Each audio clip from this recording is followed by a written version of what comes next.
أعوذ بالله السميع العليم من الشيطان الرجيم بسم الله الرحمن الرحيم اللهم صل على سيدنا محمد وعلى آله وصحبه وسلم. Madam Chair, Commissioners, Lead Counsel, Assistant Counsel, viewers and listeners, members of the press, good morning once again to our daily proceedings of this Commission of Inquiry into Local Government Councils and related matters. Without further ado, I have the honor to yield the floor to Madam Chair for our next item on our today's agenda. Madam Chair, over to you.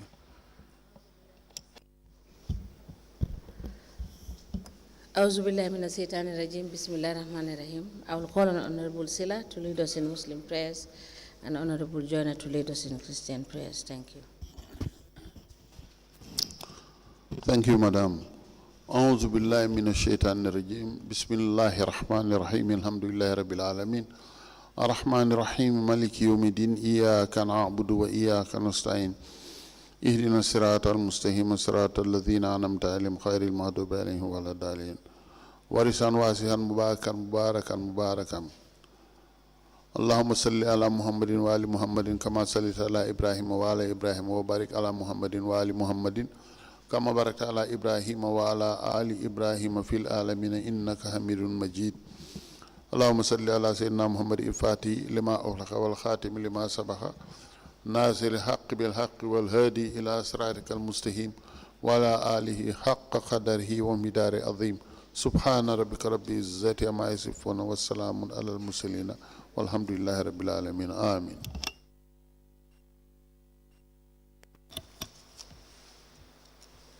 In the name of the Father, the Son, and the Holy Spirit. Amen.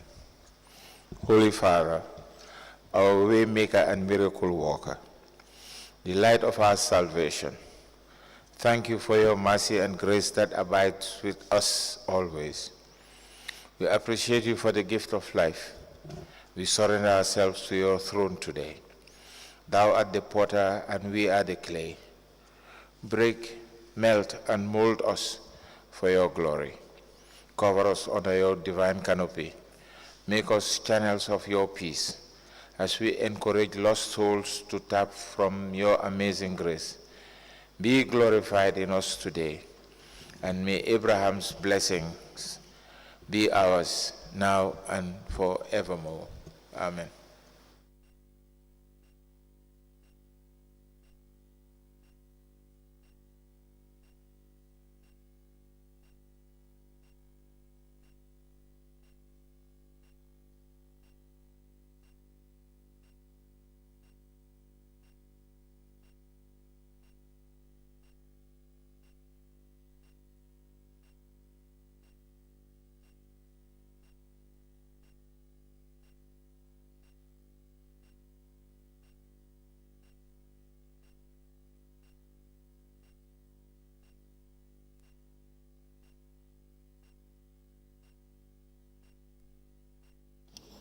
Good morning, Mr. Witness.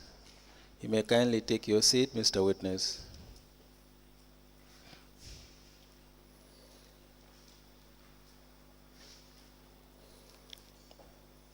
Mr. Witness, for continuation of your testimony before this Commission of Inquiry into Local Government Councils and related matters, I want to remind you that you are still under oath before I hand you over to Madam Chair for us to proceed. Thank you. Madam Chair, over to you. Good morning, Mr. Batchilly. Good morning, Madam Chair. Thank you for the breakfast. You're welcome.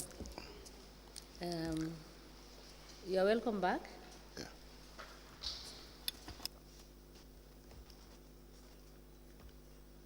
I said you are welcome back. Thank you.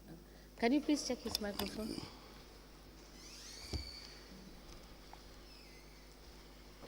Can you check his microphone whether it's working?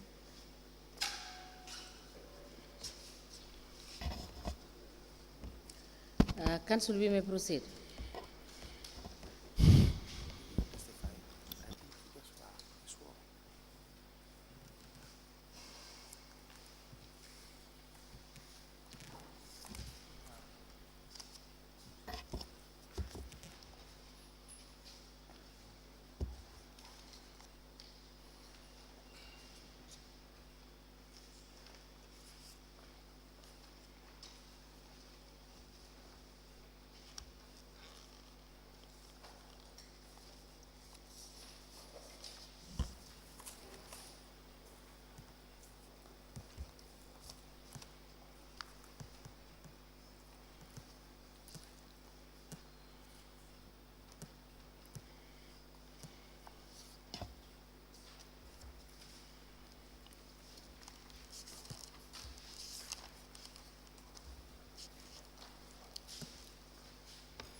Good morning, Mr. Witness.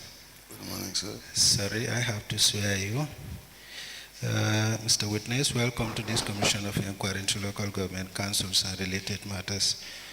In which language do you wish to make your testimony? The English language, please.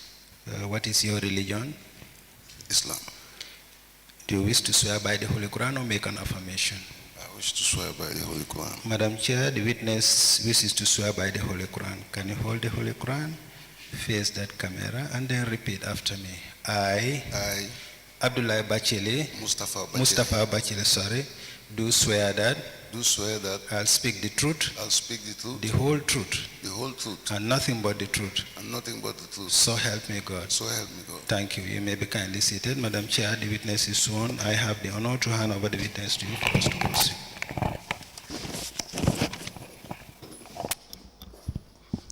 Thank you, Mr. Secretary. Council, you may proceed. Thank you very much, Honorable Chairperson. Good morning to all the commissioners. Mr. Batchilly, can you state your full name before the commission? My full names are Mustapha Batchilly. Yes, and we will need you to speak into the microphone, and so that everyone can hear you clearly, and for the record as well. What is your address? I live at Koto East. Koto East. Yeah. What is your educational background? I have O levels from the St. Augustine High School, and I also got my A levels from Stafford House in Kent, United Kingdom. And then I proceeded to the University of Coventry with a BA honors degree in business administration. All right. Which year was this? I graduated in 1993. And you worked for the Banjul City Council, correct? Yes. When were you first employed with the BCC? I was first employed in 1999, November. As what? As an administrative officer. Was it your first employment in the Gambia when you came back? Well, I used to help my dad because my dad was in the airline industry, but that was not a formal employment. Okay. So it would be correct to say that your formal employment was as an administrative officer? Yeah. In which year? In 1999, November. 99. Were you given an employment letter? Yes, I was given employment letter. Do you have it with you? Yeah, I have it here with me.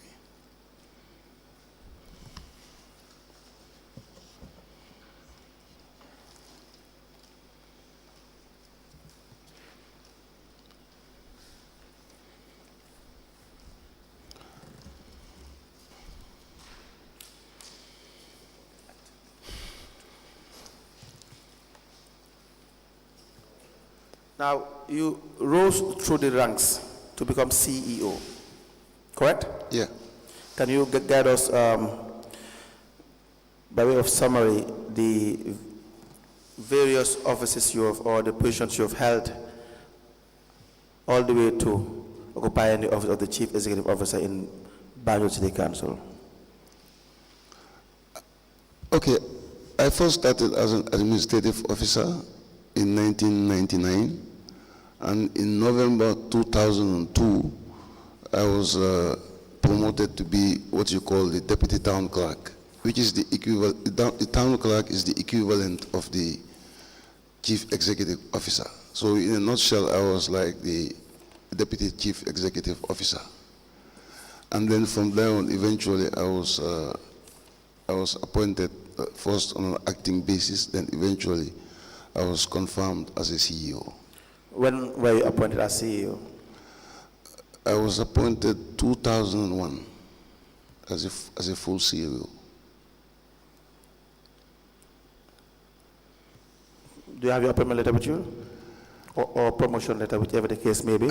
I've got some, but the confirmation is what I didn't have with me. So maybe eventually, if you don't mind, I'll bring it later on. No problem. But I have some of the other appointments. Very well.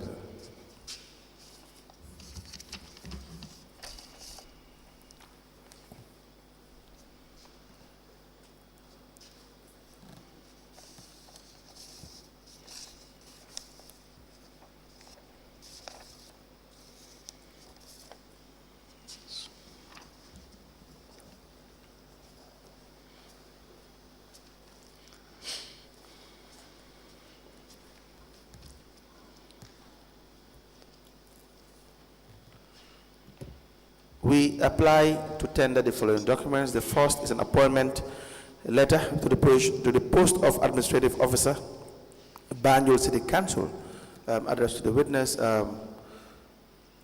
Mustapha Batchilly, into evidence as an exhibit. The second is, the date, sorry, is 27th of October 1999. The second is an appointment on promotion 1st November 2002, addressed to the witness, Mustapha Batchilly.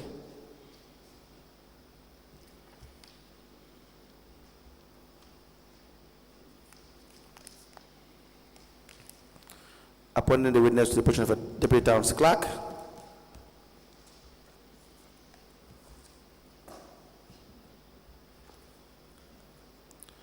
And in 2006, Mustapha Batchilly was written to, rescinding the decision in appointing him to the position of a town clerk and then back to that of administration.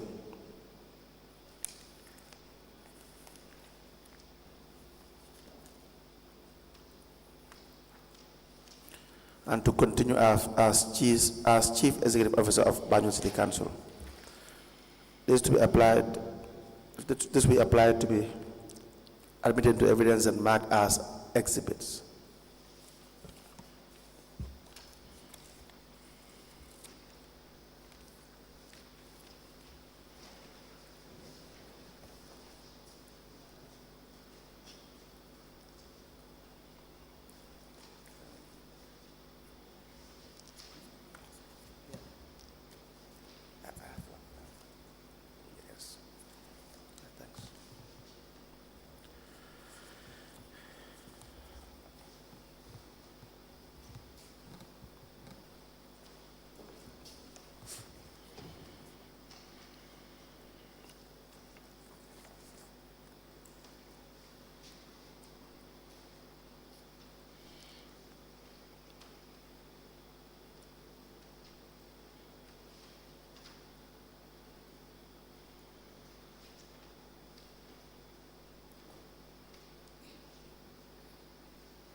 A letter dated the 27th of October 1999 with reference 217/BCC/3 in brackets 3/volume 3 addressed to Mr. Mustapha Batchilly, and it has the subject appointment to the post of Administrative Officer, Banjul City Council.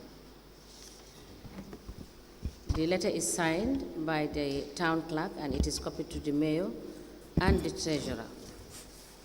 The second letter is dated the 1st of November 2002 and it has reference 9/BCC/P/2/B in brackets 32 addressed to Mr. Mustapha Batchilly, and it has the subject appointment on promotion. It is also signed by the town clerk and it is also copied to the mayor and treasurer. The last letter is dated the 14th of March 2006. It has reference DOSLGL/C/9 in brackets 56. It is addressed to Mr. Mustapha Batchilly, and this letter is from the Department of State for Local Government and Lands. It has the subject rescission of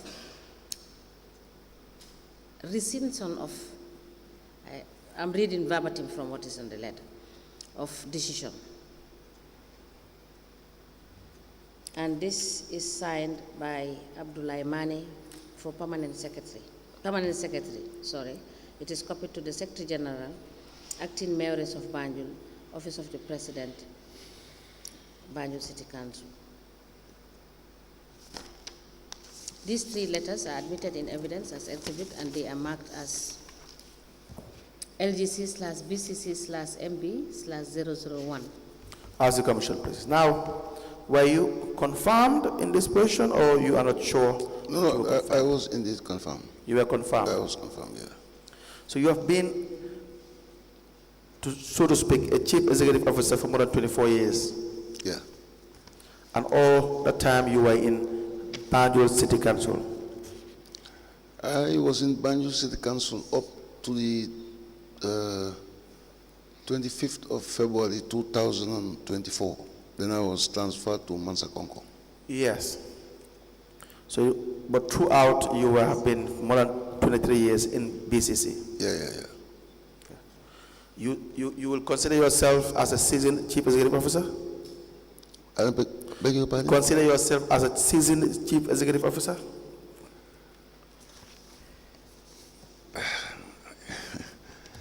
Very tricky question. Well, I've been there for some time. I think You don't know whether you are seasoned in this job or let not. me be humble. Okay, senior in the sense that I've Seasoned. been Seasoned. I tried my best. Yes, but were you the longest CEO for the past 10 years? Longest serving? No, there were 2 other CEOs that served for a long time too. Like For a longer time.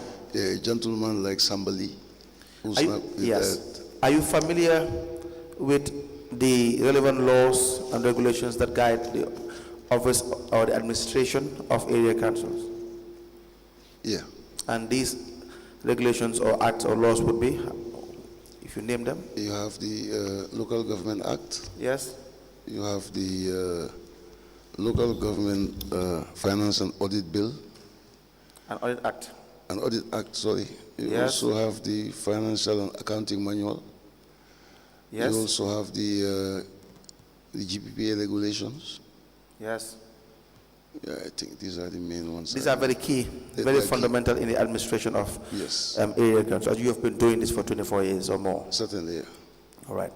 And you are familiar with the relationship that the administration should have with the political branch of council? Yes. Okay. You are aware of your roles as chief executive officer in relation to these acts or regulations or laws that you have mentioned? Yeah.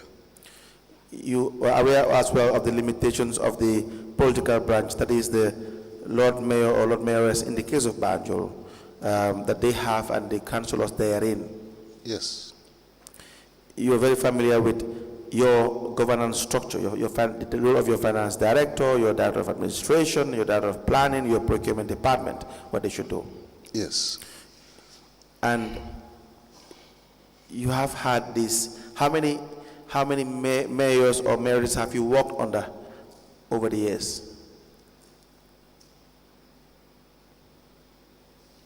I'll say 6. 6. Yeah.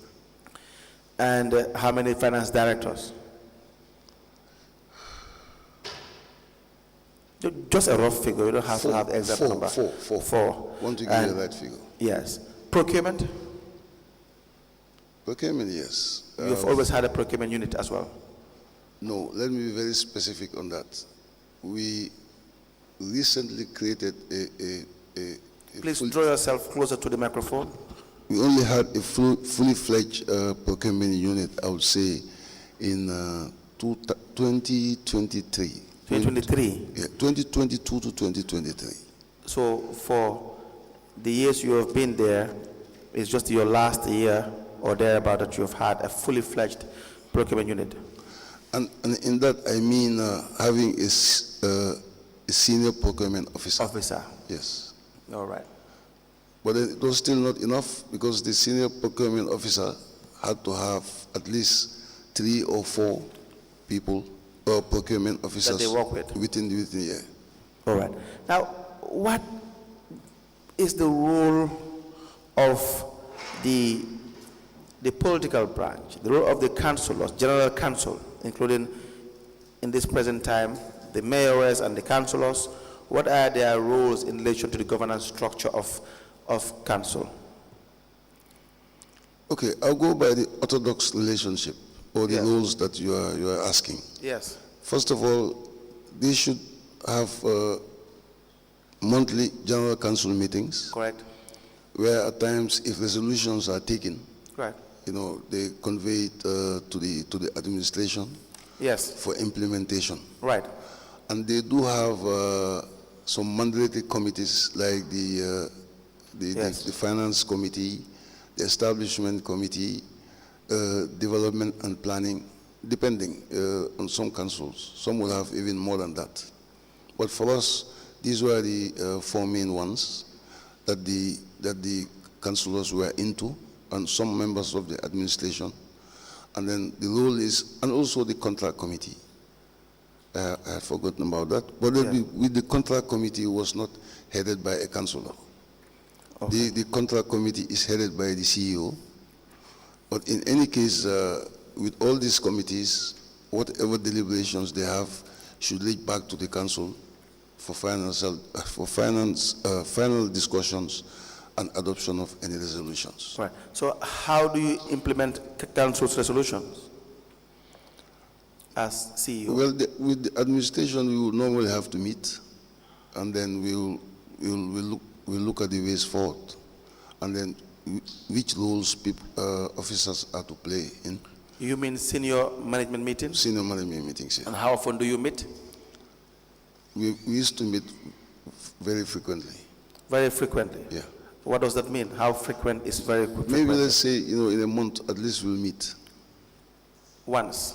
Once, and if necessary, we can meet more than once. Right. So we will, for the most part, we will focus on 2018 to 2023. Okay. Now, in 2018, were you having, from 2018, were you having senior management meetings? Then they were not very regular. They were not Why very- is that?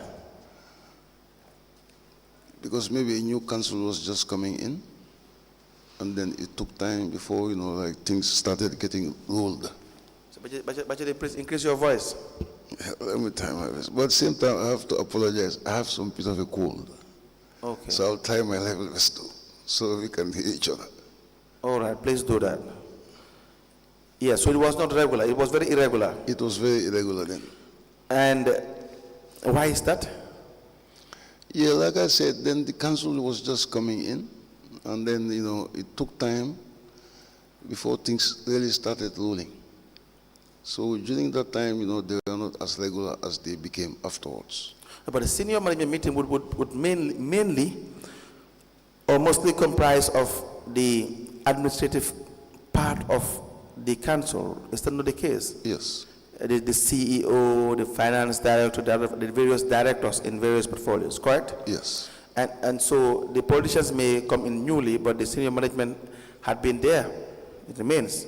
Yeah. You were there before they arrived in 2018. You've been there so many years, so you know how to steer the ship. Yeah. So what was the factor as to why there would be an irregular meeting structure or period in council at the time? Okay, if I say irregular, I'm not saying that we're not completely, of course, having the meetings, but it was not as regular as, for example, having them every end of month or every 2 weeks. That's what I mean. So sometimes you'll go for like 2, 3, 4 months without no meetings? No, certainly not. That was not the case. What is the most that you will go for without having a meeting? Okay, maybe 2, 3 weeks. Maybe 2, 3 weeks. You have minutes of meetings? Yes, we have minutes. You take senior management meetings, minutes of meetings? Certainly, yes. Who writes these minutes? Initially, we had the clerk to council. Right. Would come on. And after which? And after which, we had another set of employees who were also part of the establishment. They were also doing the minutes taking. Set of employees. Yes. Set would mean you have 2, 3, 4 employees to write minutes. So Yeah. what do you mean by set of employees to write minutes? Okay, for example, initially it was the clerk to council. Yes. Who did most of the minutes. Correct. And then you had new additions. One of them is she's late. Fatou Cissé. She was also part Fatou of. Cissé Yeah. was appointed. Yes, she was appointed. For what? In what position? Pardon? In what position? As an administrative assistant. To write minutes? Yes, she helped us write the minutes. Write minutes. Because she had a good level of literacy. She has a good level of interest. Literacy. Literacy? Yeah. What is the level of literacy? Well, being able to write mechanically correct. How do you determine that? You read through what they write. You read through the minutes. No, we employ people by their qualifications. You don't employ people by reading what they write. Some people write very well. To some people, they don't have the necessary qualifications. Yeah, if you're talking strictly about the necessary qualifications, yes, in some cases they didn't have the necessary qualifications. But like in some cases you find out some of them, like I say, have a good level of literacy and are able to write some very good minutes. And who determines that? You? Pardon? Who determines that? Well, as a CEO, I'll look at the minutes and see how mechanically accurate they are. You are not in the position to do that. You don't know. Someone, I can decide that you don't speak good English. I can decide that you don't write very well. That will be subjective. We go by qualifications. That's what we go by. We don't go by subjective decisions in employment. Do we not? No, maybe the line I'm taking is a bit different. What I'm just saying here is, right. I'm not going strictly by the fact that these were people who had the qualifications, right. and they were employed right. to come in right. and specifically deal with these issues. Right. What I'm saying is, like, these are people who are in the council. They're already employed within the council. And in the process of trying to get them upgraded, right. we give them responsibilities. We will come to that. Yes, we know that we have had evidence that you've employed someone to write minutes. Yeah. They were employed just to write minutes. Is that a fact? No. You have never employed anybody to write minutes? They were not employed just to write minutes. You have never employed anyone to write minutes of meetings? I cannot remember that. You cannot remember? No. But you're not sure? I cannot remember that. Okay, we will come to those. This is the evidence we have had. We'll come to that. And back to this structure. So if we are to ask for the senior management minutes, will you be able to provide them? Yes, sure. Okay, from 2018, please write it down. We request you to provide all the senior management meeting minutes from 2018 to 2023.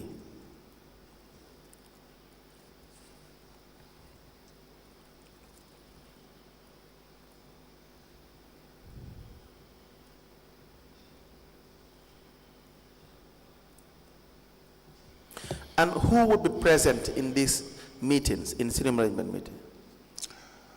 Myself, Yes. the directors, Yes.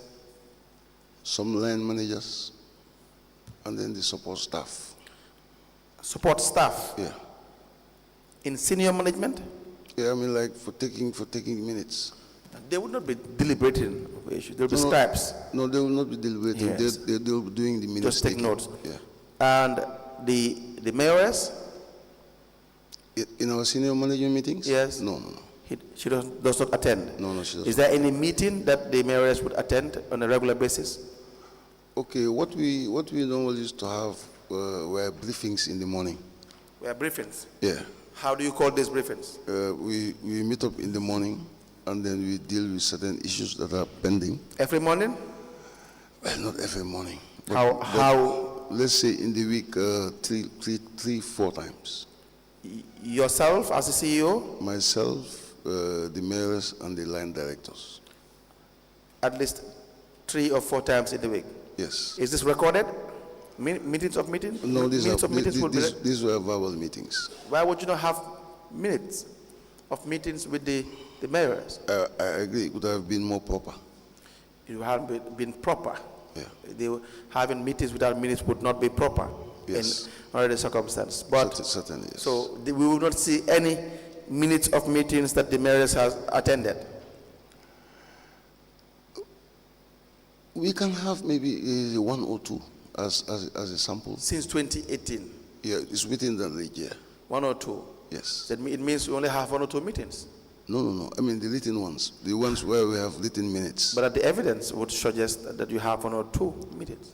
So, because we would not know the content of the subsequent meetings, it would be informal, probably deemed to be informal. Yeah, There are no records. I agree with the informal aspect. But Right. like I said, I think I should be able to source 1 or 2 minutes where they were recorded. Yes. I should And be able to do that. in that regard, if in the absence of other records to show that there were meetings with the mayors in dealing with council's affairs, together with her CEO being the mayors representing council, it is proper to conclude that there were no meetings, Yeah, I agree. right? I agree. And so, what would be the part that the mayors would play in representing council in administration of the area council on a day-to-day?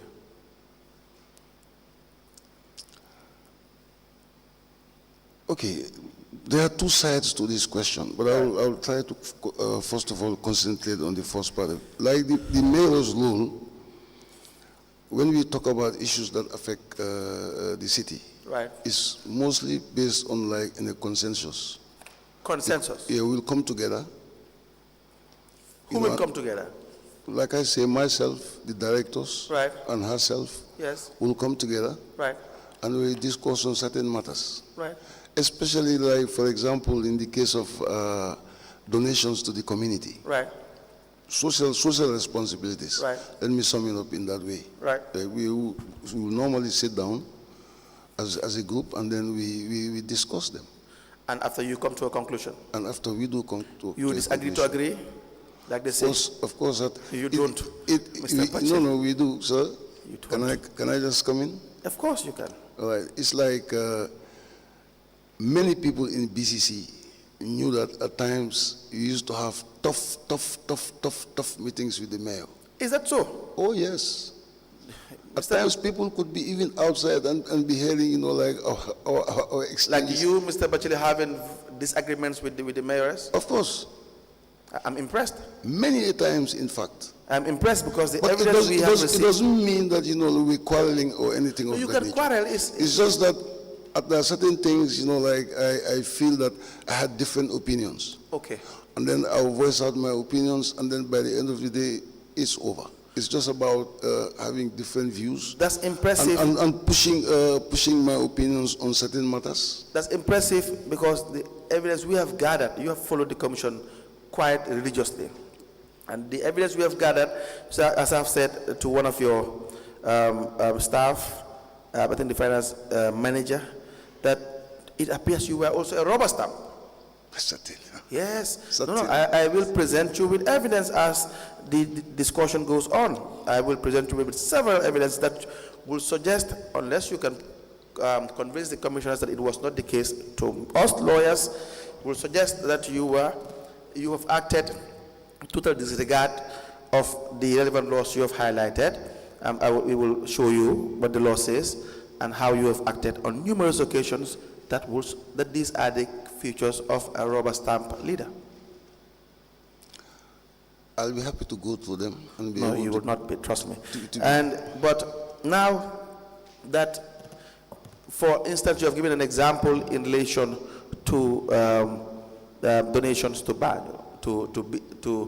BCC in your responsibility, and is this made in the name of the council or in the name of the mayors? They were made in names of the council. In names of the council. Yes. And the council does this donation Yes. through the office of the CEO. No. How is it done? Through the office of the mayors? What happens is that most of these requests for donations Right. do come to our office. Right. So as a result, she will call up mostly myself, Right. the director of finance, Right. and the director of planning, Right. and at times the council advisor. Right. We'll And look at it, Yes. and then we come up, you know, with a conclusion as to what we should do. Now, what do you look into in granting or refusing applications for donations? I don't get your question. What would you look into? What are the factors to consider whether a certain request for donation will be granted or will be rejected? We'll look at the genuine nature of the case Yes. to determine whether, you know, like it's worth being given or not. Yes. That's all. The budget? Budget line should be there. Okay. The manner of expenditure, who should do the expenses, do you look at that? Yes, it is. If I have this request, and like I say, at those consultative avenues, Okay. we'll, for example, maybe we come up with an amount All right. that's supposed to be given. Okay. Then she would minute it. She would minute the request to my office. All right. Then I will minute it to the Director of Finance. Finance. And then you raise an imprest Yes. and give it to the mayors. I raised an imprest. No, like this is in the case of donations, I mean. Yes. Donations. Yeah, for example. You have seen donations, monies that will be raised by way of imprest given to the road mayoress for her to be the one to decide how much is given to X, Y, and Z on numerous occasions. The PRO. Yes, that's a different kettle of fish in the sense that if they apply... That's a different what? Say it again. Different kettle of fish. It's a different kettle of fish. Yeah. Okay. What I'm saying here is in the sense that at times, I want to make the examples clear. For example, if there are donations, Right. I gave you the mode in which they were executed. Right. For example, if it's based on the cash imprest, Right. the request for a cash imprest, Right. I would approve it Right. based on the merits, Right. and then What are these merits? whether the cost that's being applied for Okay. Is genuine, genuine. or How do you determine that? okay. For example, if there's a fire Right. incident at a certain neighborhood in Right, Banjul, right. for example, and they will come make the request, for donations, and then, for example, attach the fire service report. Right. So these are considerations that could be made based on what is presented in front of So you decide how much to give. It is not always that I decide. Who decides? The Director of Finance mostly Who will decide how much? would tell us, how much is feasible No, towards we see the request. contribution towards We see whatever. the monies given to the mayoress are exactly how much she has requested. Where is the discretion? Yeah, it would depend. It's not just based on one instance, I mean. No, For example, in almost all instances, what is asked for is what is given. Unless you have your evidence, we have ours. If you have your evidence that XYZ was requested on several occasions, but we had to trim it down to what is available, please present it. We will welcome it.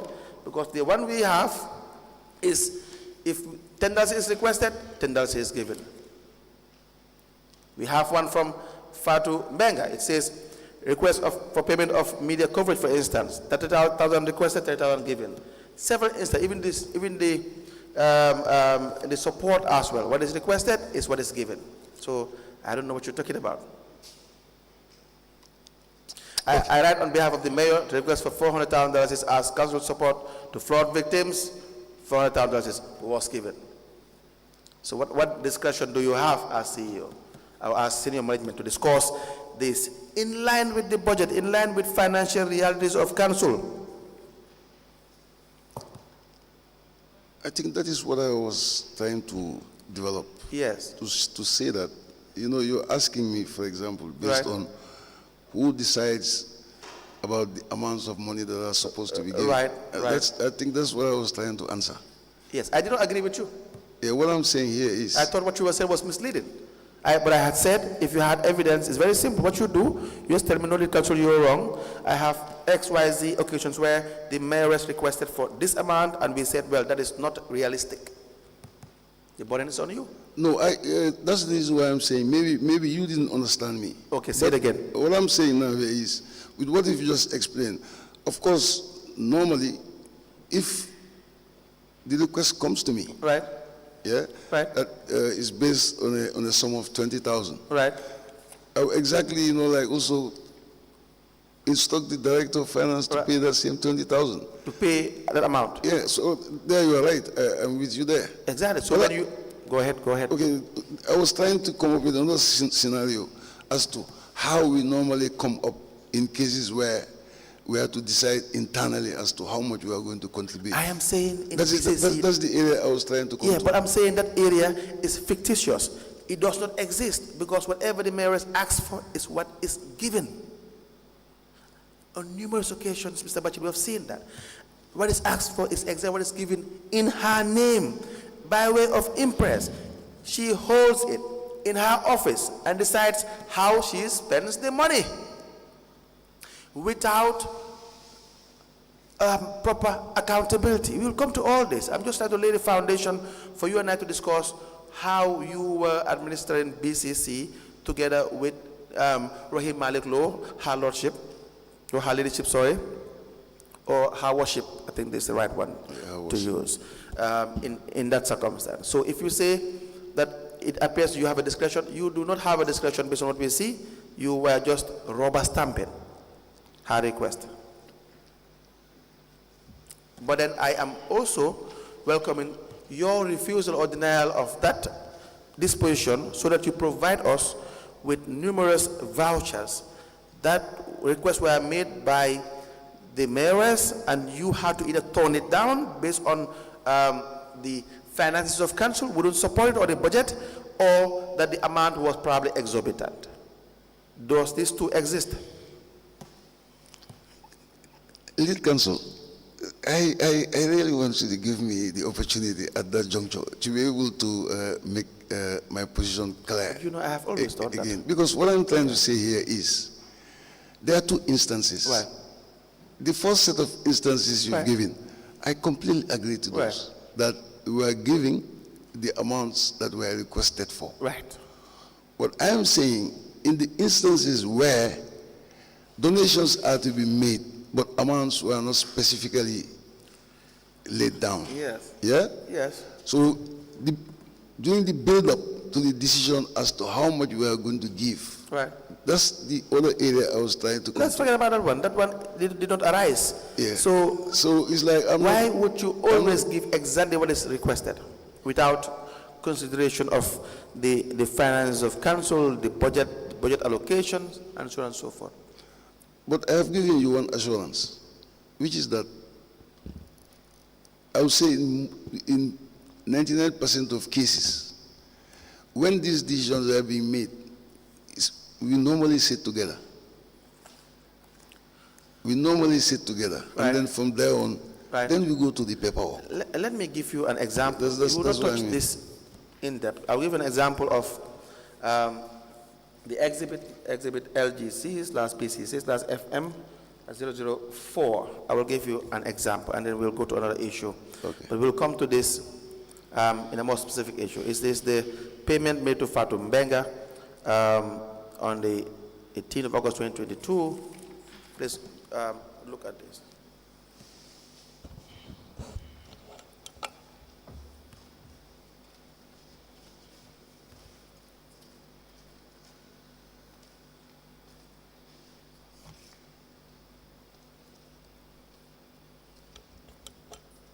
You recognize that voucher? Yes. What is the voucher number? 1, 2, that's PV number, huh? Right. 1289. What is that payment for? For the flood victims at Tobacco Road. Flood victims at?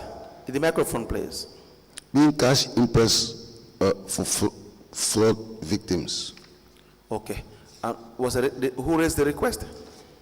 The request was raised, yes, it was raised by the same Fatou Mbenga. Okay. On Please. writing, making the request on behalf of the Lord Mayor. Okay. Now please read the request. Subject, request for impress for support. I write on behalf of the Mayor to request for $400,000 as council's support to the flood victims. Please help and act accordingly. What supporting documents are attached to And that? then there was another one which says memo from the Lord Mayor to the Assistant Public Relations Officer. Subject, General Council's resolution on the need to assist the Banjul flood victims. following a resolution by the General Council on the 2nd of August 2022 to assist victims of the recent Banjul flooding, I am proposing on behalf of the General Council to raise an amount of $400,000 to assist the above needy victims, bearing in mind that the Council is not presently financially buoyant. Now, what are the supporting documents attached to it? You spoke about fire service report here and there, back and forth. But what do you have there? All we have here is the check that was given to Fatumega. Okay. Is that the usual way? No, this should not be. This is not usual. This is not usual? No. And why was it done? I don't know the reason why it was done, but then most of our documents, face the same fate. What do you mean they face the same fate? A lot of our documents, had the attached ones. A lot of? The attached supporting documentation have been missing. Have been missing? What does that mean? Because normally this should have had extra documents attached to them. Yes. So what do you mean when you say it is missing? Yeah, because now you don't have them here attached. But it is received as you have submitted. It is received as you have submitted. No, we did not submit. We did not submit the payment of the 400,000 just to be supported by these documents. These are no explanatory documents. Is there more? There are no explanatory documentation. So where is this documentation? Where is it? I don't know where it is, but I know. But you don't have it. It should have it. It should have it. It should have it. As opposed to you don't have it. It's quite different. No, I recall this particular incident. Vouchers were given to people to sign. Right. What vouchers? Like payment, like the vouchers. No, I don't know whether I should use vouchers for that. Maybe it's like just a means of acknowledging who has been given. You are very support. dishonest. You are very dishonest. I don't think I am being. It would not work here, I can guarantee you. You are probably one of the most dishonest leaders I've ever had for a start, and it would not work here. I can guarantee you what you should do better is maybe you can request one of your lawyers to come and represent you. They are highly welcome, very highly welcome. Whatever your plan is, it will not work, Mr. Batchilly. And whatsoever whose plan is, it will not work. I can guarantee you that. Whosoever advises you, it will not work. You see, we know the law. And they would not come here and sit here. They would not. I am saying it. They would not come here and sit here and try to prefer an argument that is baseless, because they will be crushed. And you can quote me anywhere. Whosoever has advised you in the most ill manner. You understand that? I don't focus on these vouchers. I focus on what the law says. Do you understand that? You submitted these vouchers. Fatumbega testified here. She is the person that has custody of the vouchers and recognized these vouchers and admitted to the vouchers being received. You know what we are saying? You know what is the most important thing here? The idea that you will have the audacity to even give the Lord Mayor $400,000. $400,000 for her to be given to people anyhow she wants for her own political gains. That's what you guys do as CEOs, as finance directors. That's what you do. You empower political leaders, and the people will be suffering, and we will say it. I will say it here over and over and over again. I'm not afraid. You don't know me. You have no idea, Mr. Batchilly. You have no idea. I will say it. But that's what the law is. Let me ask you, that is an impress. Is that not the case?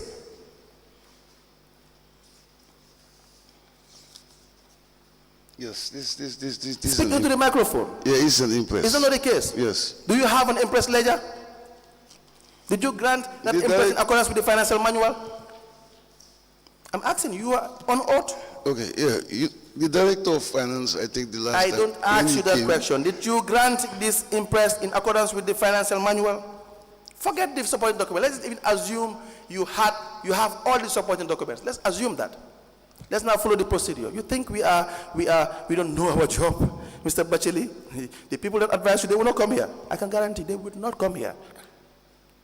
They will not. It's a televised hearing. Nothing is hidden here. They think you have a case, let them sit here. They think they can represent you, let them answer questions for you. It's just funny. Let's look at the imprest ledger. Do you have an imprest ledger? There was no imprest ledger. You see? Why was there no imprest ledger? Because I had the firm belief that we had a chartered accountant who was supposed to have kept it. You are the chief executive officer. Yes. The custodian of the finances of council. Was it in your responsibility to make sure there was an imprest ledger? Before you give the mayors millions of dollars by way of imprest? I don't get you. Mean, was it my responsibility? Yes, to make sure that the process is followed. Yeah, it is. It should be my responsibility. Should be. I'm not. Please give the. I'm not shying CEO, away from that. No, I'm not taking a should be for an answer. Give the CEO the financial manual. We look at whether it is your responsibility or it was not your responsibility.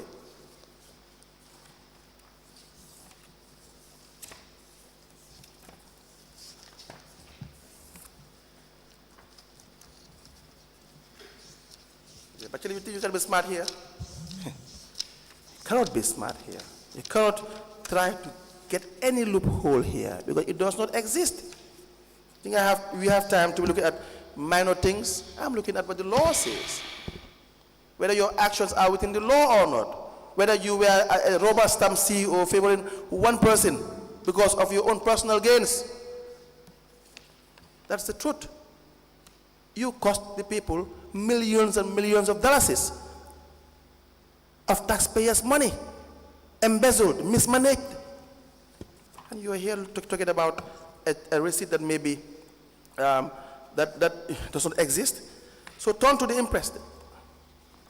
Yeah, I'm on the page. One page. Page 52. Come again?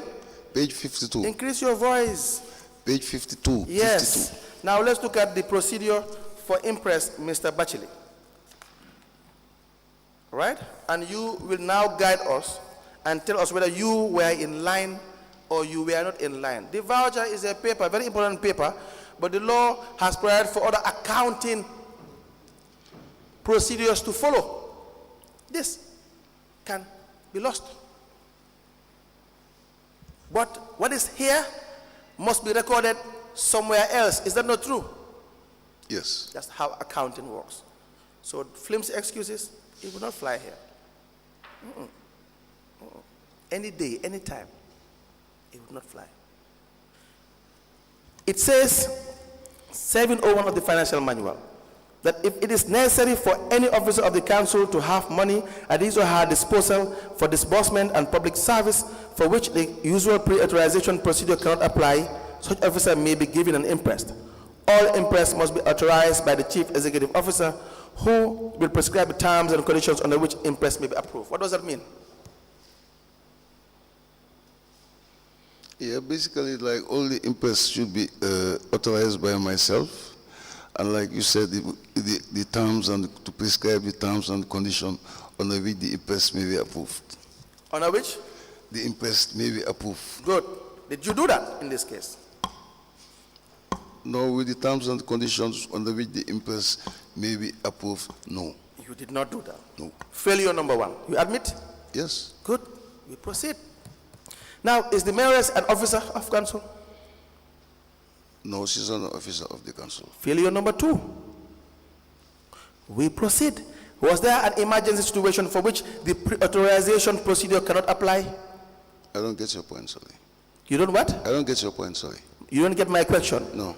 The law says for which the payment you are making for public service, for which the usual pre-authorization procedure, you know, you raise the necessary vouchers, you follow the necessary payment, you pay directly to the person that is receiving the money, and all those things, it's all clearly stated in the financial manual. It's so deep, so enriched. For all payments that are to be made are captured in the manual. Now, there is a time you have to raise an imprest when you can't follow the normal process. Then you can have to come back and regularize it. Now, was that followed? No, based on this, no, it wasn't followed. Good. Now, let's assume it is followed. I know you have said it's not followed. And that puts a stop to everything to show that the allocation in itself is not lawful. Is that correct? By way of impress, because you did not follow the due process, correct? Yes. Good. But now let's go to the procedure. Let's assume that you had followed due process for everybody who's listening to understand what we are talking about and how serious it is. That all requests for impress should be made on the application of an impress and approved by the Chief Executive Officer. This council should maintain an impress ledger in which will be recorded all impress approved by the Chief Executive. A subsidiary impress ledger will be opened in the name of each impress holder, detailing the impress paid out, reimbursement, and retirements when they occur. Was there an impress ledger? There was no impress ledger, as stipulated by the auditors. Good. So needless to talk about what is to be captured in the impress ledger. 3, when an impress is approved, a payment voucher will be raised by the finance staff in the name of the impress holder for the approved amount. The payment is posted to the cash book and impress ledger, whilst the rest of the payment process is followed. This does not exist. No posting was done, correct? Because there's no impress ledger, correct? Yeah. Good. 4, officers entrusted with impress will be held responsible for all money advanced to them until such a time it has been properly accounted for. No accountability was done, correct? We're basing it on this one here. What the FM is saying. What? We're basing it on here, what we're reading. What do you base on what you read here? You know, you said here, officers entrusted with impress will be held responsible for all the money advanced to them until such a time it has been properly accounted for. We are now saying that we are assuming there's an impress ledger. We are assuming all the process has been followed. Yeah. I'm just trying to tell you, you do not follow any process. Even at the time that you have failed in your responsibility as Chief Executive Officer in 701. We discussed this. You admitted. But even accountability, retirement, were they retiring?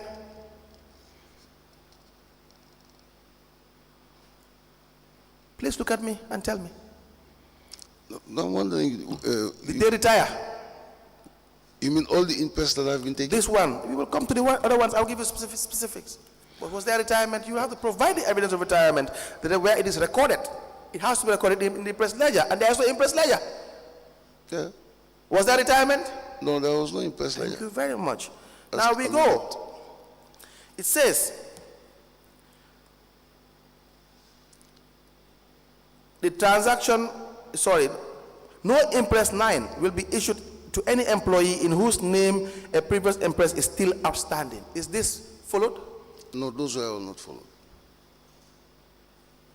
Please give me may I have my, the voucher. So, whose fault? Whose fault? You, the mayoress, the finance director, or all of you? In your opinion, whose fault? In my opinion, then all of us. All of us, all of you people. You know what the law says about this? That you are personally responsible for the finances of council. And therefore, if this expenditure would be unlawful because it is not in line with the financial manual, correct?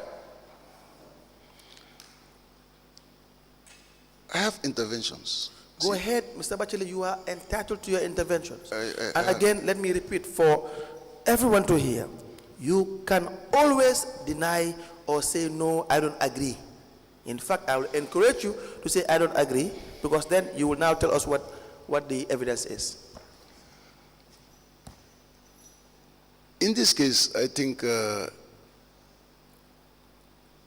by looking at it, especially with regards to the procedures that I mentioned here, definitely I will not stand up here and try to deny that, we are indeed following the procedures.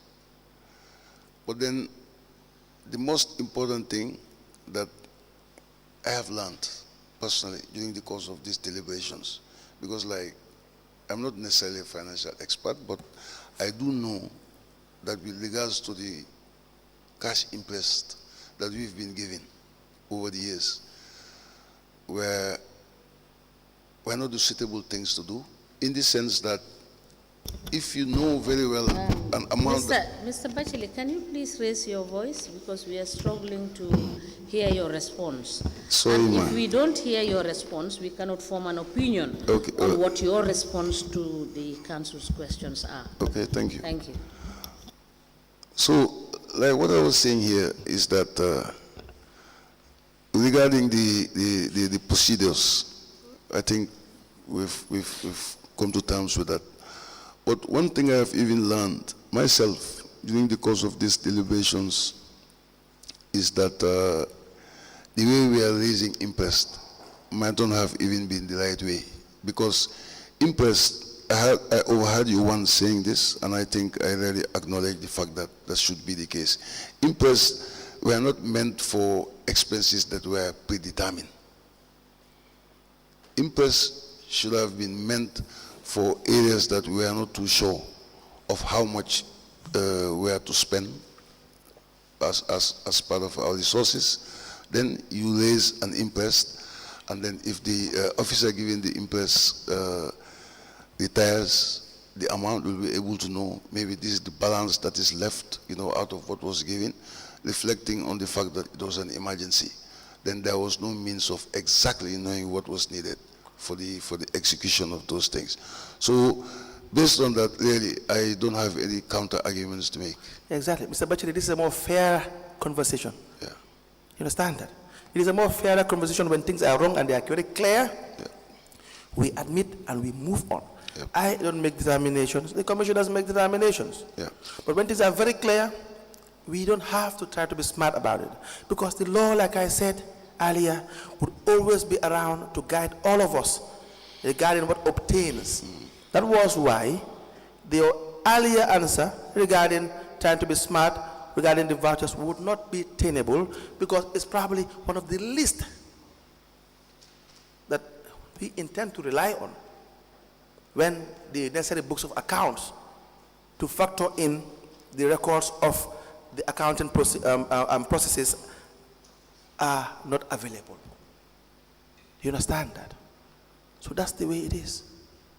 That's the way it is. Everyone knows it is wrong. Everyone knows that.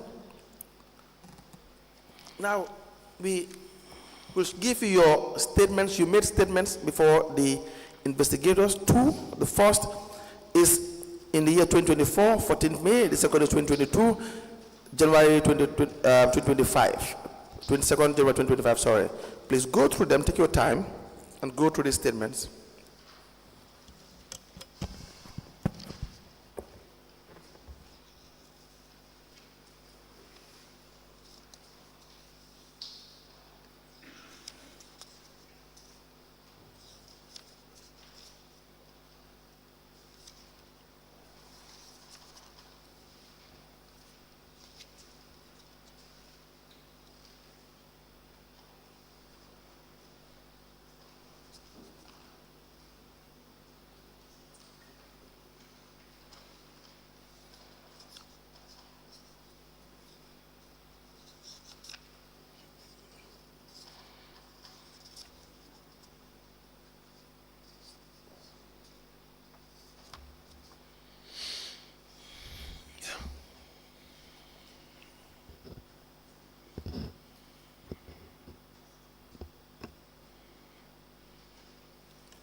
Yes. You recognize those statements? Yeah. Are the statement yours? Yeah, they are mine, yeah. We apply to tender the two statements of the witness into evidence as an exhibit.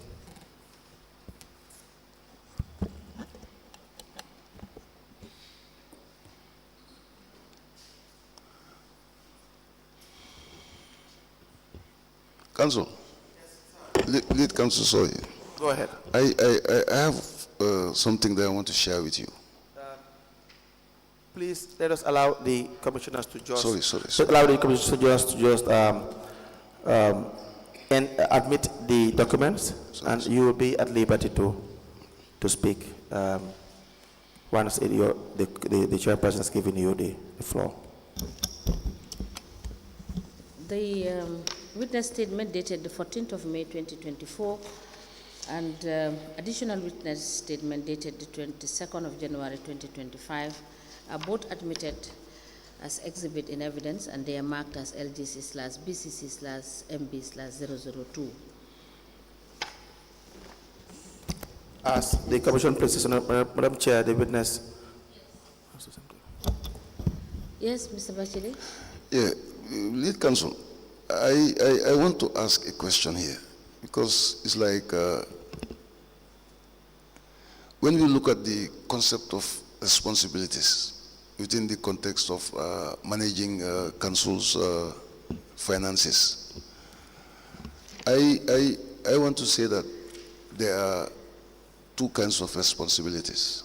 For example, in my capacity as the CEO, whatever goes wrong, I will take the collective responsibility by virtue of being the CEO or the accounting officer.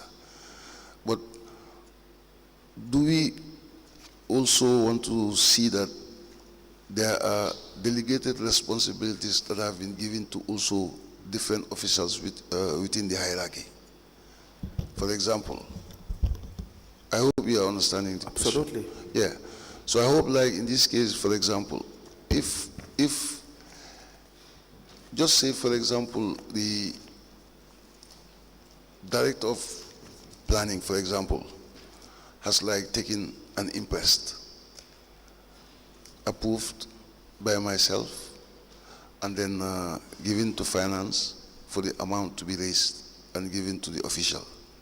For example, if that particular official does not retire it, and then it is not brought officially then to my notice that this particular imprest has not been retired by officer so and so. So in that case, how are we going to understand it? Is it going to be collective individual responsibilities are all into it? Because definitely, certainly I know my aim here is not to come and play the fool with you. I want to be very, very, anything like you really want me to be honest with, trust me, see me as somebody who is not here to play games. Yeah. But I just want us to look at this issue, and then I want to also gauge how well do you want to understand it. Thank you very much. Madam Chair, may I respond to that? Mr. Batchilly, let me tell you again, the decision making of the Commission, as you know, lies with the commissioners.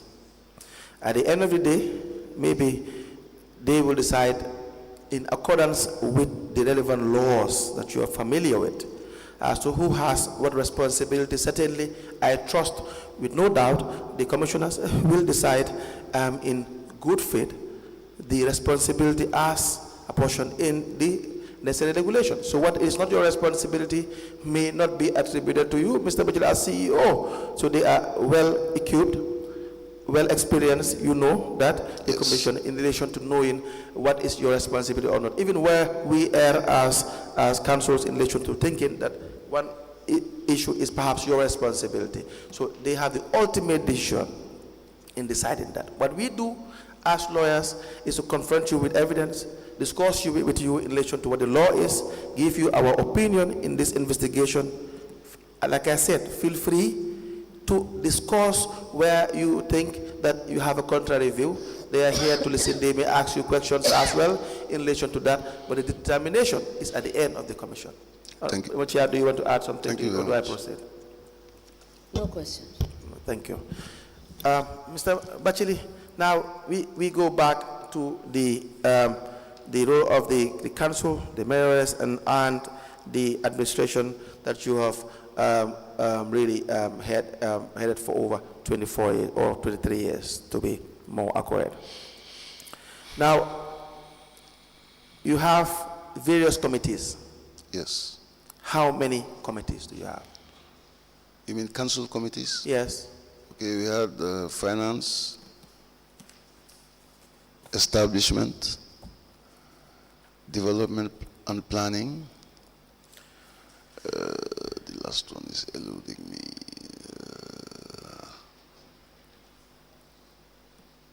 Contracts committee? No, the contracts committee is not part of the council committees. because the contracts committee is headed by myself, two elected councillors from the council, and then the other administrators. So let's just mention the committees in general, so that we don't differentiate whether it is council's committees and whatsoever committee. Let's just mention all the committees that exist within council as a whole. Yes, these four committees were really active in the council. So the contracts committee you had, Yeah, the contracts. is it very active? Well, when all the big procurements were present. They were Like all the tenders that were ever made by the council, the contracts committee was in control. but it's not very active committee. It is. Does the mayor take part in procurement? Does the mayor conduct procurement, the mayors? No, she's not part of the contracts committee. But does she conduct procurement? Directly, no. In what sense do you mean? Buy things by herself, that monies are allocated to the mayors to buy, let's say, furniture, or to buy other probably office needs, food. Yeah, she normally just makes the request. Is that the usual way? Let me not say, but For instance, we have the purchase of the LED lights. yes. Let's take that as an example. Do you have the vouchers here? The purchase of the LED lights by the payment was done in the name of, is it Momodu Kamara? Yes. Finance Director. And you mentioned it in your statement. You can always refer to your statement so that you'll be more accurate. LED lights were purchased in Senegal. But what process was followed? We're just taking that as an example. Okay. Do you recall this? Yeah, I recall that, yeah. Okay. Please explain to us the process in relation to the purchase of this LED light. Initially, we started a street lighting project in Banjul. Right. With another different set of LED lights. Those were purchased from Powercom, if I remember the company very well, Powercom. Yes. And then after some time, they ran out of stock. And then it was the mayor who took the matter to the council. Right. And said that, we are not able to secure any more lights from these people. Right. So she's taking it up and, talking to her colleague in Senegal, in Dakar, Right. Dakar, Senegal. How much do you spend for these red lights? You mean the ones from Dakar? Yes. Kamara's exhibits, please. I cannot tell you. About more than $1 million. Yes. In your statement, you said from Senegal, the total is 1,299,000. Okay. Correct? Yeah. Now, again, did you follow any procurement process? No, there were no Why? process. Because it was purchased in Senegal. That defeated the purpose. That is the reason why it is not why you did not follow any procurement process? Council, the amount that was expended is 1.29 million. Yes. 1.29, yes. Thank you, Chair. Yes, Mr.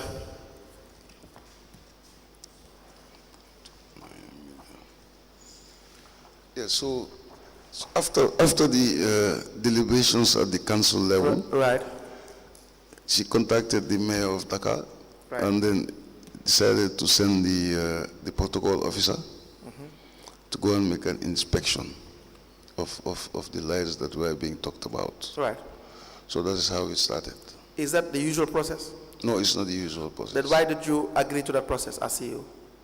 It was not the usual process, but at that particular time too, it was, the street lighting situation in Banjul was a bit precarious. Let's agree. Like I always say, not the motive. Let's not look at the motive, the intention. Let's not look at, because one can say clearly that what your motive is or what your intentions were probably were not genuine enough to bypass procedure. Someone may disagree that there are more, to the extent that there are more pertinent issues than buying the street lights. I'm not saying I don't think is the most important. I'm saying your reason is subjective. That should not be a reason as to why you should not follow due process. Do you agree with that? Yes, I agree with that. So why did you allow yourself as CEO to commit council's funds, 1.2 million, in a process that is a total disregard of procurement regulations? I was carried away by the fact that the state lightning situation was precarious, like I said. No, you were instructed to act and you acted by the Lord Mayors. No, I was not necessarily told to act by, because Mr. like I Batchilly, said, you knew it was wrong. this was taken to council. No, but you knew it So was it wrong. is We had not- the evidence of Mamadou Kamara, Yes. the finance director. No, I'm not disputing. Have you about had his evidence regarding the lead lights? the procedure? Have you had his evidence regarding the lead lights? No. He said that the mayor has made a comment. A comment. Yeah. That was when GPPA refused your application. Did you not try to follow GPPA regulation? GPPA procedures? We did not have their final approval. No, you tried, you applied. Yes. Is that not the case? Yes, we applied. When you applied,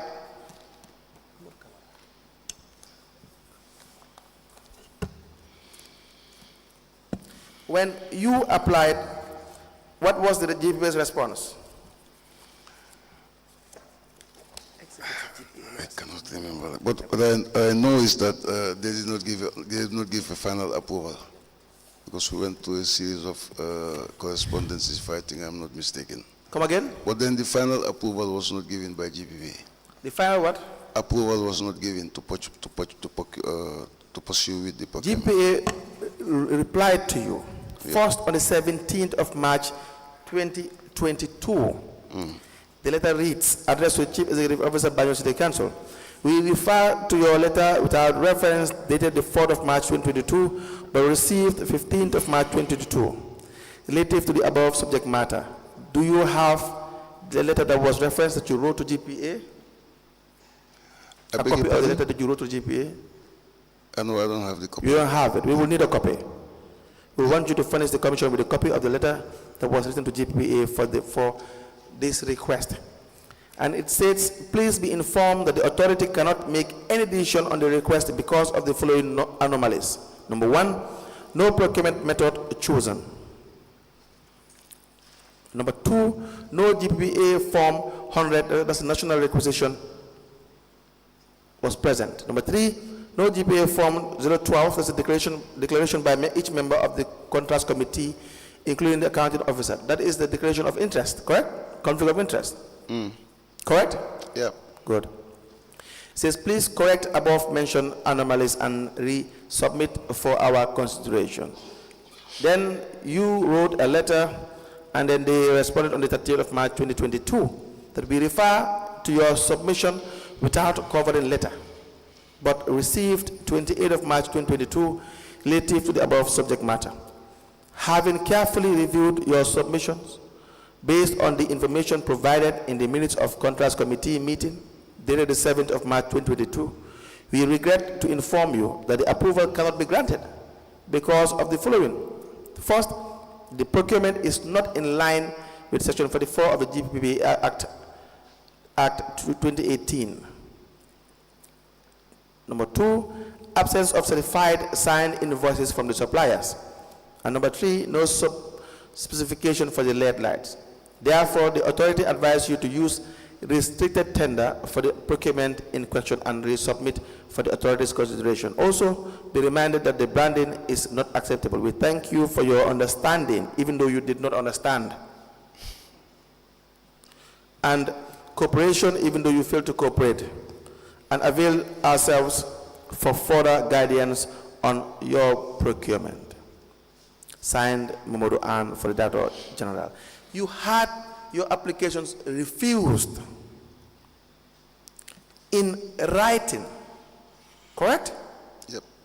You decided that you will go ahead and procure the leather and subject council to $1.2 million, even though you have expressed rejection of the application. Why?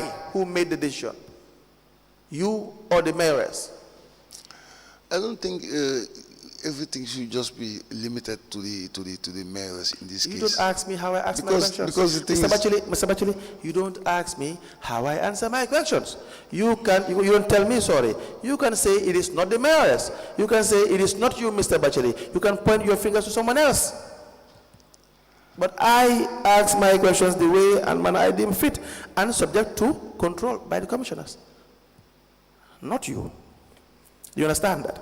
Very well. I asked that question because there is evidence that we have received. I am not asking the question because I think that this is my opinion.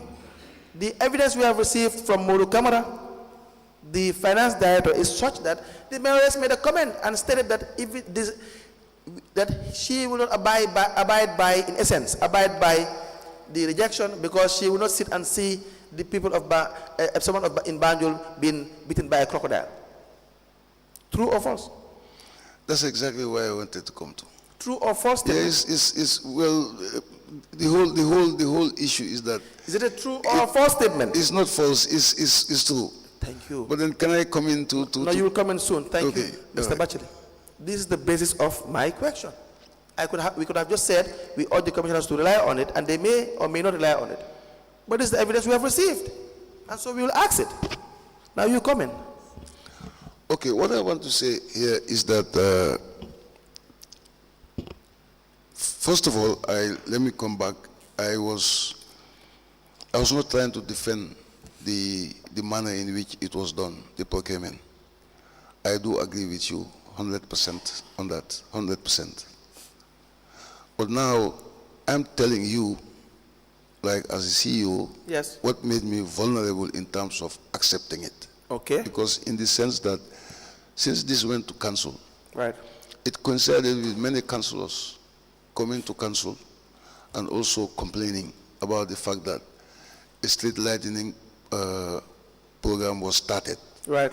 And in the midst of it, some states have, some states don't have, and all of a sudden we stop. This is not an excuse about the procurement issue. But you are giving it. Yeah, but I'm just saying, the thinking, the rationale. Right. Yeah, was that, pressure in terms of getting this. Whose decision? Yours or the mayor's? I will ask it again. Or both of you. Disregard procurement process. But in this context, the both of us. Good. Thank you very much. Was it a wise decision? No. Public funds? To commit public funds in this manner? Yeah, but okay, the procedural part of it, I disagree. But then the fact that the lights were brought in eventually and is still there serving the people. Like I said, you will never see me ask you a question for the most part of it regarding what your intentions were. Because not even the devil knows the intention of man. And your intentions may be right. You may have a hidden agenda, both of you, to have a jealousy from it. I haven't arrived at that yet. The idea is there is no justification to spend public funds as if it were individual funds. Do you understand that? Yeah. And then rely on the fact that we were doing it for the people of Banjul. The people of Banjul wants you to follow procedure. If you follow procedure, do you know what you will do in effect? You will save millions of dollars so that you will plow it back to the people and their conditions will elevate. You will help them in education, in agriculture, in healthcare, you name it. That is why we have to follow due process. You understand that? Yes. Because these LED lights could have been purchased at a cheaper price, for example. And if that is the case, you have saved money that is going to go back to the public, to the people that you are serving. That's what they want. You think they are happy that you can decide to spend funds anyhow how you wish, and then you are like they want it? No, they are not happy. And it is not proper. It is a suspicious fraudulent transaction. And I will prove it to you. Now, did you receive quotations from the supplier in Senegal? I don't think, I can't remember this transaction in documentation wise, to be honest. Go ahead, say that part loud. I don't think I can remember the documentation aspect, to be honest. Because there were no documentation.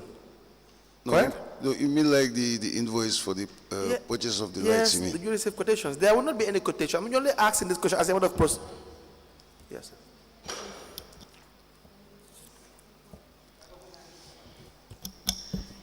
Mr. Batchilly, can you please speak up because we are really straining to hear your response? Okay, ma'am. Thank you. I'll try to speak as loud as possible. Thank you, Chair. Yes, Mr. Batchilly? You cannot remember. The documentation, no. Is it fair to say there were no documentation for this? There were documentation because we wrote some checks to that effect. Not the checks. The reason why you have signed the checks, that's what we have seen. Yeah. That's what we know. But there were no procurement documents, of course, because procurement was not followed. Yeah, I agree. Okay. Now, is it possible that the lights would have been purchased, may have been purchased at a higher price than the usual market price? Based on the fact that it did not go through the procurement procedure, yes, I agree with you. Exactly. And if that is the case, that will defeat the intention of the procurement regulation, to have value for money. And if you do not have value for money, you would have cost taxpayers more money than necessary. That's what it means in simple terms. Correct? Yeah, That this bottle of water, it costs how much? It is the simplest explanation. In the market, how much does it cost? You asking me the question? Yes. It's part of $25, I think. $25. Yeah. $15, $25, correct? Yeah. If anyone sells you this for $100, will you buy it? $400? Yes. No. You will not buy it. That is market survey. Why would you not buy it for $100? Yeah, because I will be sure that I can get more bottles with the More of $100. those. Exactly. And if you're buying it for your family, you can have more bottle of water for your family. If you're buying it for yourself, you can have more bottle of water for yourself. Is that not the case? Yes. So if you have done that with the LED lights, you could have had more LED lights to probably have more lightning in Banjul. Correct? Yeah. And that purpose is defeated. You see why it is dangerous, Mr. Batchilly? You see why it's dangerous? Yeah. Because that purpose is entirely defeated. And so who suffers? The inhabitants. The inhabitants. They are the ones who suffer. All the thing we are doing here is just to make sure we find the best way possible for the future. They are the ones who suffer. You know what the Procurement Act says? I'll just guide you to the 2022 Act. It says that page 13, section 3, that the objectives of this act are to provide a system for ensuring A, transparent, efficient, and economic public procurement. 1. B, accountability in public procurement. C, a fair opportunity to all prospective suppliers of goods, works, services, and consultancy service. There are people who supply these LED lights. We have interviewed one of those who even claimed that BCC owed him. We will come back to that. You see the point? People that work in this country would have to have a fair share of the cake. They pay tax every single day. You have probably done well in collecting tax in some instances. And they now, if they are doing business for the people, they should have equal opportunity. That's how the system should work. Is that not the case? Yes. Good. D, the prevention of fraud, corruption, and other malpractices in public procurement.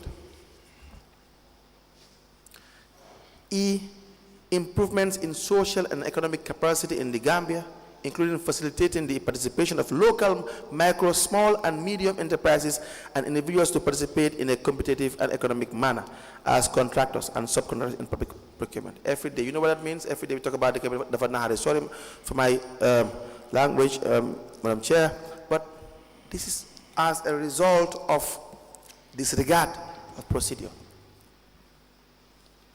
on a daily basis. Sadly, by people who know. Why is D important? The prevention of fraud, corruption, and other malpractice in the public procurement. Why is it important? In terms of the procurement Disregard process, of procurement, yes. it should not, it's something that should not be encouraged. Yes, because if you don't follow transparent process, someone may be benefiting. It may not be you, but you may not even know someone else is benefiting. Is that not the case?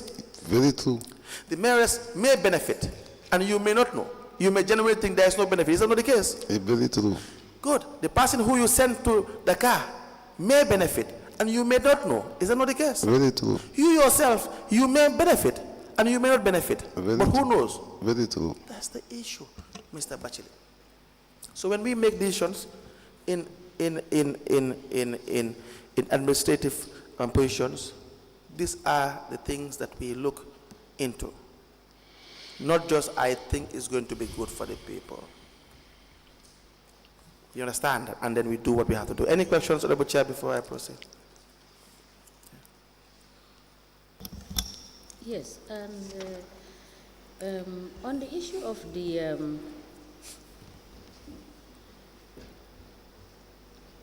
on generally the contracts and the payment of impress that has been granted to the office of the mayor. For instance, let me just give you an insight. For instance, the payments to Rafaela. We are just in the same line as to what Council is saying. 2 million was paid on activities, and these are without supporting documents. 2.3 million to Fatou Mbenga as impress to Rafaela activities, and 793,290, you understand? These are on scholarships that don't have documentations. They didn't pass through audit, and there were no accounting rules followed in the disbursement of these funds. Do you think, in your opinion, this is correct? Yes, it's not correct. Thank But you. Can Thank I? you. So, Councillor, you may proceed. Yes.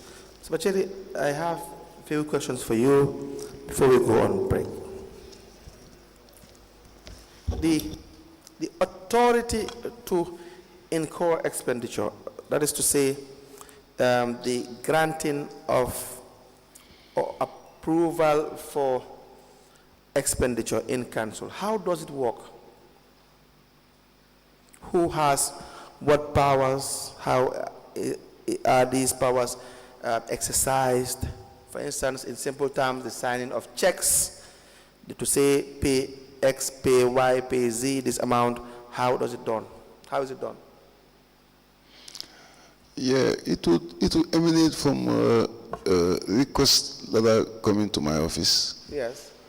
And then if they're approved, they take them back to finance.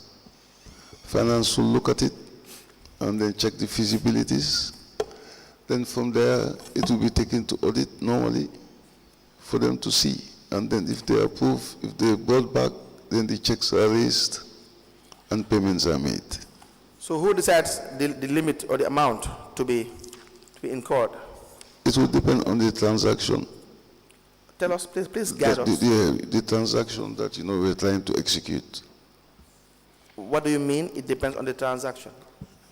Yeah, it will depend on what we are going to spend the resources on. Okay. Is there any? Let me ask a more direct question. Is there any limit to your powers as CEO as to how much you can authorize for expenditure?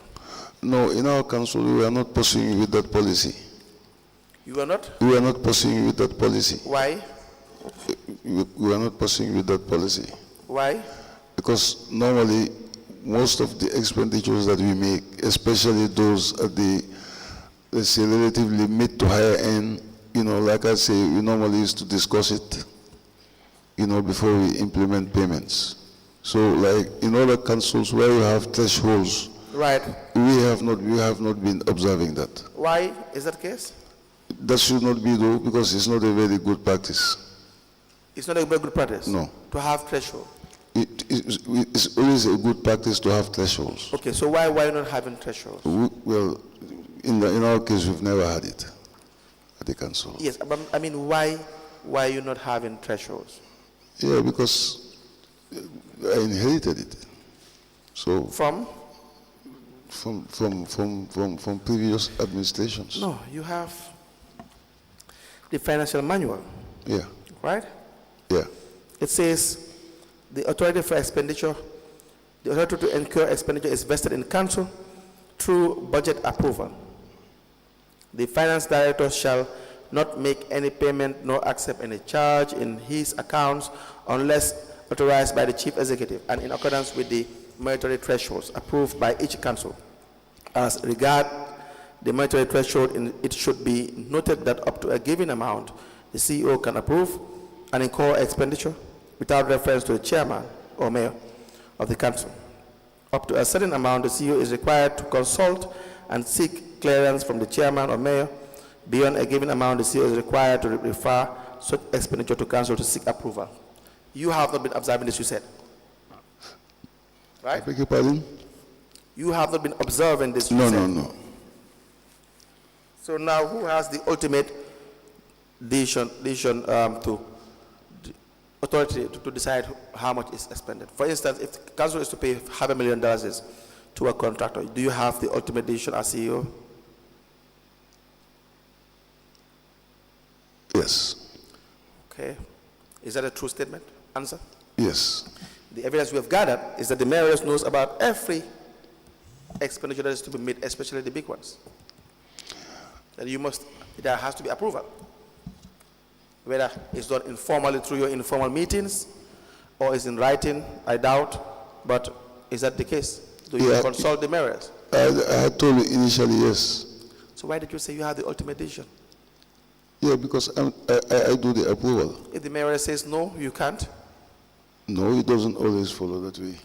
It doesn't always follow. No. But the mayor does not agree that you have to pay, you should pay a certain amount. Do you pay? There are no instances where if we have to make a very legitimate payment that she stands up and tells me not to pay it. No. And so you don't pay? No. So she has the final say? No. She has the final say? But what I say is, contrary to what you earlier on said, Right. in some instances, for example, if I have to pay, let's say, with regards to certain areas that are not clear or that I don't think should be paid, I can say no. You can say no. Yeah. Do you consult the mayors for payments? But like I told you earlier on, most of the payments, especially big payments we make at council before, we are consulting each other. Each other, as in Yes. you and the mayors? I consult the directors are in the know. Forget the directors. She's in the know and I'm in the know. Now let's forget the directors. They are below you. Yes. We will get to the most important person will probably be the director of finance. That will be in a position to advise you, but we'll get to that. We'll get to that. Now, I am concerned, it's in the TOR, I am concerned about your relationship as CEO with the mayors. Do you seek clearance? Do I seek clearance? For certain payments from the mayors before you authorize payment? That's why I say clearance in, no. As in, Mr. Batchilly, in your time as CEO, do you seek clearance in any form or in circumstances, depend on the amounts involved from the political branch, that is the mayors, before you effect payment?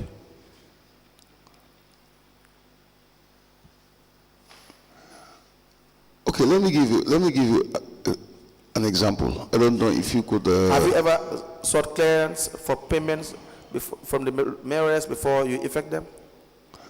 Like I told you, I think I made it clear. Do you have a yes or a no, and you explain?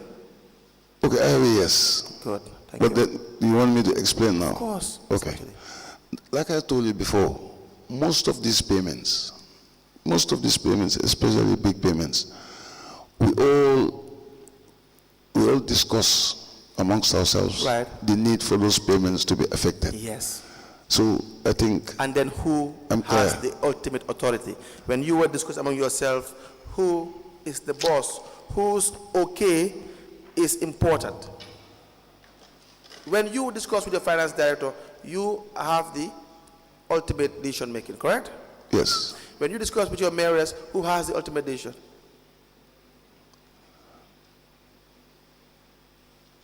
Your yes was quick for your subordinate. Now you are the subordinate. No, because I am not. Answer Because the if I say she has the final say, if I say that, I will also be contradicting myself in the sense that, for example, when it was said if something was requested for, and I am the chief accounting officer, if I say no, nothing could happen. Nothing could happen. Nothing when you could meet happen. the mayoress Yes. about an amount that is to be paid, Yes. who has the final say? Because I am the one who approve it. Who decides? We decide. You decide. We If the decide. mayoress does not agree, can you still go ahead and pay? If she doesn't agree on something that I know is legit to pay, I can go to pay, of Have course. you done that before? Pardon? Have you done that before? Yes, I've done that before. Oh, we will need examples, Mr. Levin, when we are back. I Definitely. don't think for 1 minute you have ever said no, but we need an example when we are back. Thank you. All right. Thank you, Honorable Chairperson. We rise.